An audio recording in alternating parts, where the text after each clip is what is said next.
పూర్తయ్యే దశలో ఉన్న ప్రాజెక్టులకే ఫస్ట్ ప్రిఫరెన్స్ ఇవ్వాలని స్టేట్ గవర్నమెంట్ డిసైడ్ అయింది.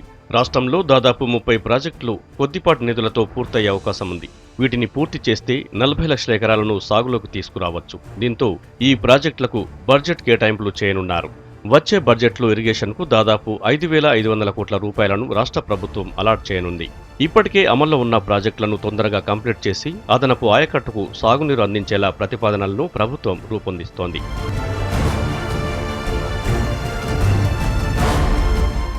జలయజ్ఞం పథకం కింద రాష్ట్రంలో మొత్తం 33 ప్రాజెక్టులను చేపట్టారు. వాటి కోసం 76,643 కోట్లు అవసరమని ఎస్టిమేట్ చేశారు. ఇందులో ప్రాణహిత చేవెళ్ల, కాంతనపల్లి, దుమ్ముగూడెం ప్రాజెక్టుల వ్యయమే ఎక్కువ. ప్రాణహిత చేవెళ్ల ప్రాజెక్టుకు 40,000 కోట్లకు పైగా ఫండ్స్ అవసరమవుతాయి. దీనికి జాతీయ ప్రాజెక్టుగా గుర్తింపు కోసం ప్రభుత్వం ట్రై చేస్తోంది.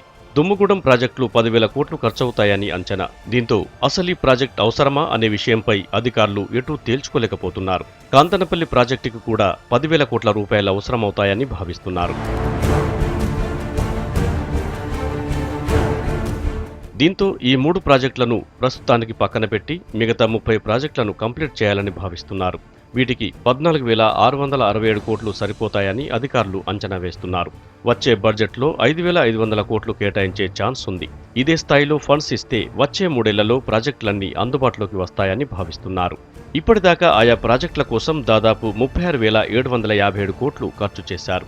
మరో 14,000 కోట్లు ఖర్చు చేస్తే కల్వకుర్తి ఎత్తిపోతలు, Rajiv Bhima lift, Nettempadu lift, Devadula, SLBC, Sripadasagar, Yellampalli, SRSP phase 2, SFC, SRSP phase 1, Koil Sagar, Neelwai, Komaram Bheem, Kinnerasani, Kaleshwaram lift, Nizam Sagar modernisation, Lendi, Choutpalli Hanumanthareddy lift, Ralivagu, Gollavagu, Jagannathpur సమీపంలో పెద్దవాగు, మత్తడివాగు, గడ్డన్న సుద్దవాగు, మోడికుంటవాగు, పాలెంవాగు లాంటి ప్రాజెక్టులు పూర్తవుతాయి.